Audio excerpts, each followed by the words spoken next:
Since the year 2011, there has been an all-out war. Reds versus blues, as I like to call them. But these two factions that have been at each other's throat are better known as Invaders versus Hunters. 2011 is when the original Dark Souls released, in case you didn't know. But even though it was totally different than what we have today, the Hunter's purpose was the same: to kill or defeat the invader. But there was more to it back then, and we will get into that later. But for now, I just want to talk about Hunters and Invaders in general. Hunters and Invaders have been killing each other for about 13 years now. They have been shanking, bonking, and blowing each other up for a very long time now, and have been, and probably always will be, mortal enemies. Vicious battles across the world, and both sides have lost and won numerous battles against each other. To this day, the Hunter is bound and determined to defeat the Invader by any means necessary, while the Invader mainly sees them as an annoyance and basically a walking healing flask that they could receive if they managed to take the Hunter out. I'm only kidding, but it's kinda true. Hunters and Invaders are similar in many ways. The Invader invades the host world, and the Hunter basically invades the Invader, while also in that same host world. The downside of the Hunter is you have to wait for long periods of time before you even get summoned. And when you do get summoned, the Invader usually dies, so you're sent right back to the loading screen as soon as you spawn in. Or you get there and you kind of realize that the host didn't really need your help at all. And for the Invaders, it's kind of similar because they have ridiculously bad spawn points. They can spawn outside of the fog wall while the host is battling the boss. And sometimes they actually spawn into the boss arena at the cutscene just to be sent back to the loading screen. But the Invader does get a lot more invasions than the blue gets, summoned. I tried being a blue for a little bit, and I'm not even going to tell you how many times I was summoned just to have the Invader die almost immediately. And I was swiftly kicked back to my world.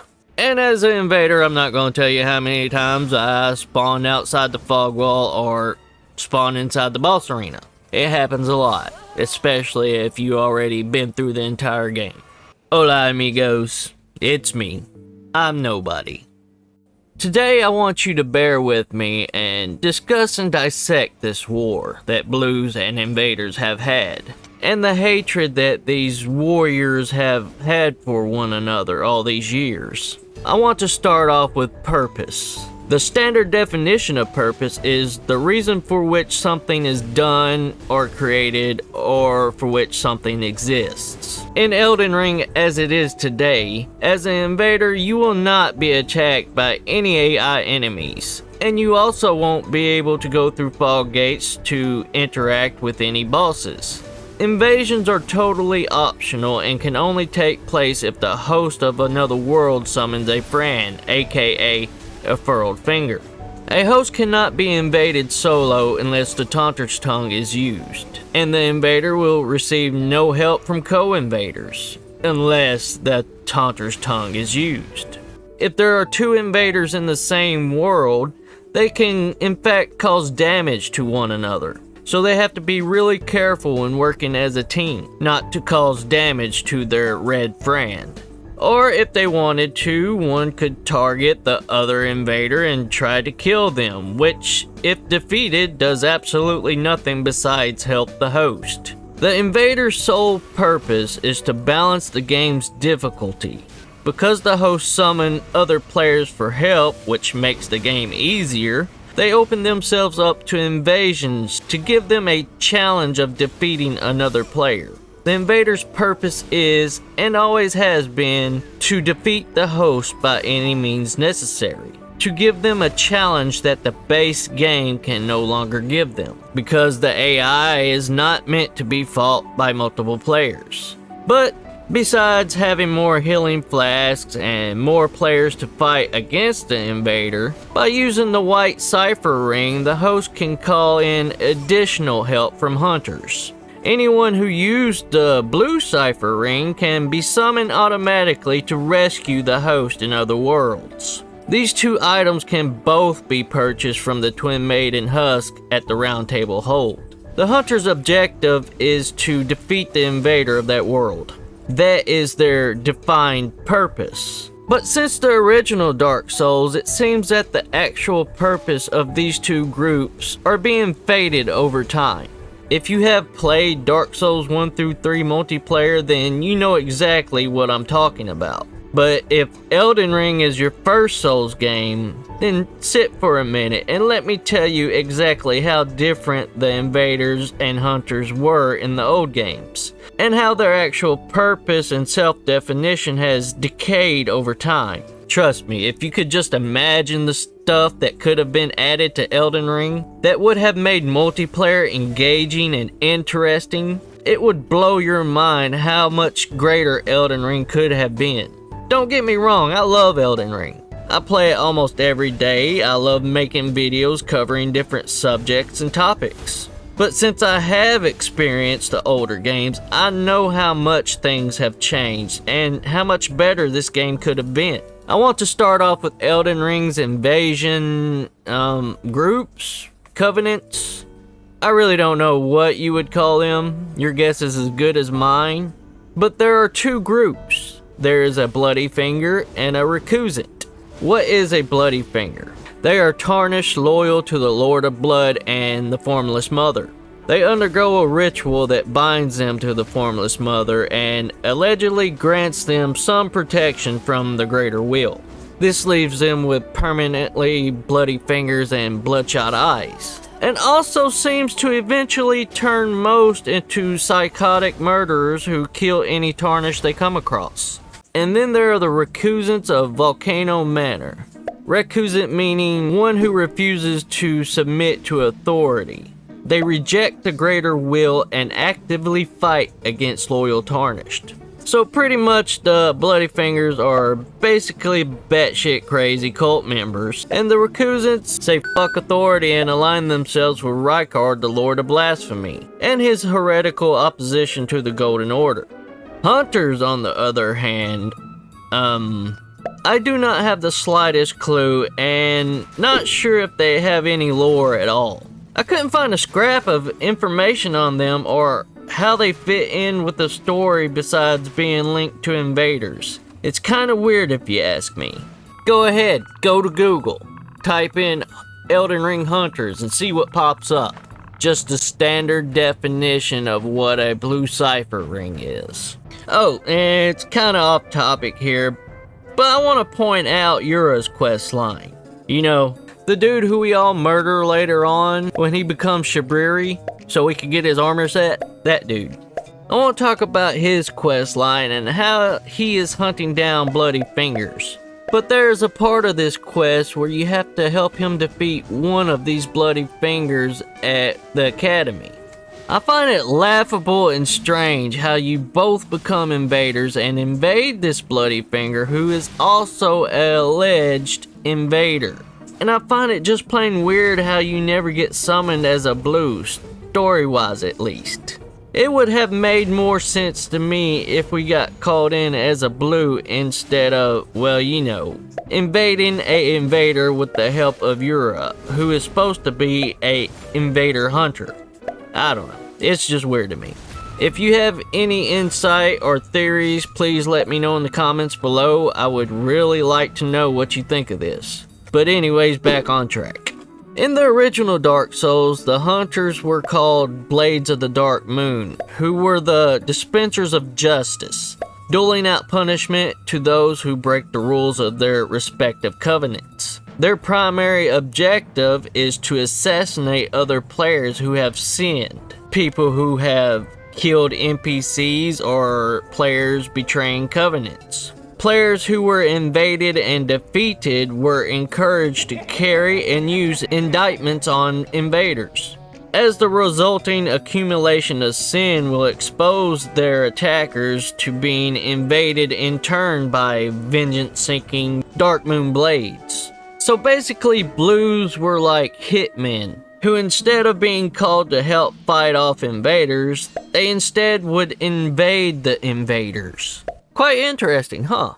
Invaders in that game were called Dark Wraiths, and also had another covenant called the Forest Hunters that would invade one particular area, basically hunting down anyone who stepped foot in that forest, and each covenant had its own quest rewards. In Dark Souls 2, they had the Way of the Blue, also referred to as the Covenant of the Meek, which was a covenant that allowed blue centennials, aka hunters, to summon themselves to the host's world when that host was being invaded. This covenant is mostly aimed toward players who have trouble beating invaders or just like to have the added security. Then we have the blue centennials that protect the weak. This covenant allows them to be summoned to members of the Way of the Blue when invaded. Centennials cannot attack or interact with regular enemies in the host world, and their objective is to defeat the invader and to punish the guilty. Centennials get red eye indicators that floats above their head upon being summoned and proceeds to guide them to the invader, no matter where the invader might be in the level. Invaders in Dark Souls 2 had to use a cracked red eye orb. And, like Dark Souls 1, they also had different covenants, like the Brotherhood of Blood, which was mainly used for dueling, and the Bellkeeper's Covenant that allowed them to invade a specific level from any trespassers who stepped foot in the area, each giving covenant rewards as well. And now for my favorite, Dark Souls 3.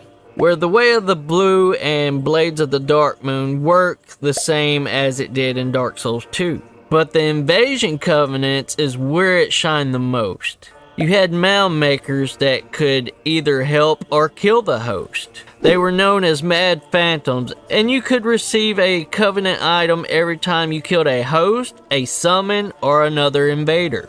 Watchdogs of the Faron and Aldrich the Faithful were both covenants where you would invade a certain area of the game, mainly when other players tried to get through that particular area. So they were basically guardians of that level, protecting it from, well, you.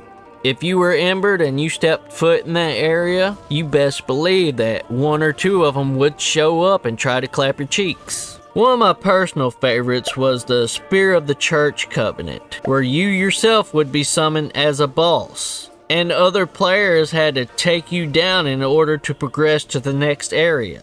You had one health bar. If I remember right, you maybe had one health potion, while also getting help from a NPC that was in that little room that would really kick some royal ass. And you got superpowers, like automatically you would get orbs that sprouted from above your head. And the more you gain rank in that covenant, the more a special item that gives you would deal out more damage. Do you see the difference now? How dramatically the actual descriptions and purpose of hunters and invaders have changed?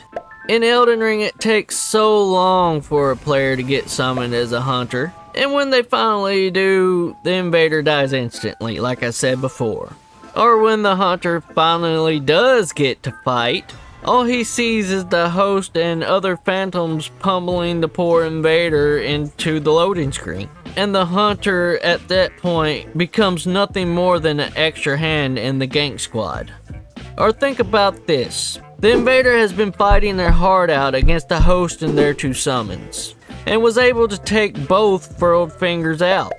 And now the invader and the host were all alone, and he was ready to make him pay for the attempted gank.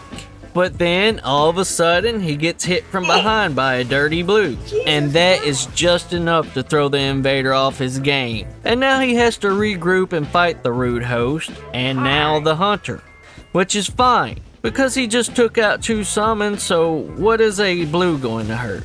But then seconds later, another blue gets summoned right next to the host. Hello there. If you are counting, that is now 5 players that the invader must defeat in total. Do you see where I'm going with this? The blue hunters of Elden Ring really have no purpose anymore, because the fights that they actually get summoned to, the host doesn't really need saving. The host and phantoms can usually overpower the invader without the blue even being there. And I personally think if the invader was good enough to take out 2 furrowed fingers, then they shouldn't have to worry about being cheap-shotted by a blue. Invaders seem to have lost their purpose as well. Sure, there are 2 different factions, but the only reward you get from winning a battle is a rune arc. Sure, their goal is the same. The invader defeating the host and the hunters defeating the invader. But their definition and depth connecting them to these games have almost become non-existent. I really do think FromSoft needs to revisit this idea and make the hunters and invaders fit more into the game by giving them more definition like in the old games and giving incentives. Something more than a rune arc. I don't know. I love this game, but the multiplayer is lacking, and I think they need to focus more on it, because it is what keeps players playing. PvEers are eating really good, but PvPers are being starved. So why is there so much hate going on between blues and reds? Well, I don't really think it's more on the hate side. It might be a little bit more on, revenge and annoyance. For the blue, he might have had a bad experience with a bad red man once upon a time ago, and most likely joining the blue clan to, exact his revenge. To make every invader pay because one of them gave him a bad experience.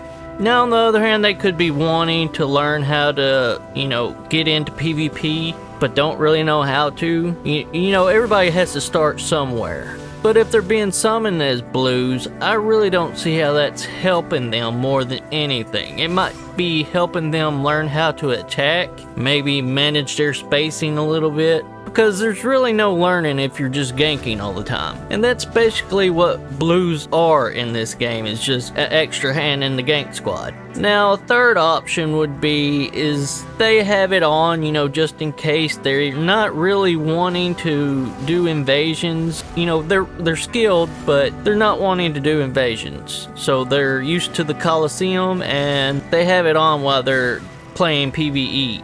Which I don't see why that would be fun for anybody either, because you have to wait forever and a day to get summoned, and when you do get summoned, either the host or the invader dies like instantly, so you just get sent back to your world.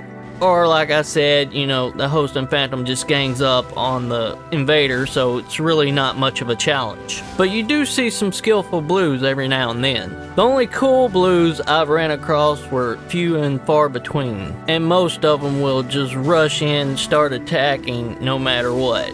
So I do think it's more of a revenge thing. How the blue got pointed down at, so he's mad, so he's taking it out on all invaders, getting summoned in as a blue every chance he gets, because let's face it, they're not really helping the host. Now on the invader side, it's not really hate, more of a annoyance. If anything, they're kind of happy to see them, as long as their blue's not stabbing them in the back, because it's an extra healing flask. And if they manage to take out 1 or 2 phantoms, then they're probably running low, so they're going to need that blue to refill. I've had instances where I was the invader and the blue got summoned in near me, but I wasn't really near the host at the time. And instead of the blue coming at me trying to murder me, he would ignore me completely and run off to the side to join the host. And he would not engage with me until he was with the group. It's kind of shady behavior if you ask me. Because if you get summoned in as a blue, you might want to be able to handle yourself, just in case, you get summoned into a fight club or something. And most blues, they will take, the actions of the host. They don't want to fight alone. They will wait until the host starts attacking, and then they'll attack. It's kind of messed up, but that's how the game is at the moment. But yeah, that's what I think. I think it's more of a revenge / annoyance type thing. Blues seem to hate invaders an awful lot though, or they're just big fans of ganking. When I get summoned in as a blue and I see a phantom and a host going at it with a red and he's not doing so hot, I just stand back and I watch because I feel sorry for the red. The host and phantom's doing enough without me. I really didn't need to join in because they had it pretty much handled. And I see it this way, if the invader's not allowed to have any help, why should the host get so much help? It's just one of those things, you know. You work with the mechanics you have in the game. And in this game, they want you to be gankers, apparently. And if you're the invader, they just want you dead.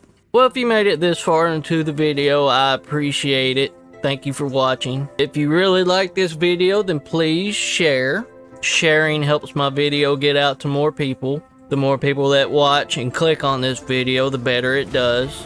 So I really appreciate all of your support. Maybe one day Michael Zaki will look at this video and get a translator, and hopefully we'll all get some changes in this game that is very much needed. It's already a great game, but it could be legendary if it just get a few tweaks to it. The PvP community is what keeps this game alive. PvEers that play it once and then move on, that's fine. You do you.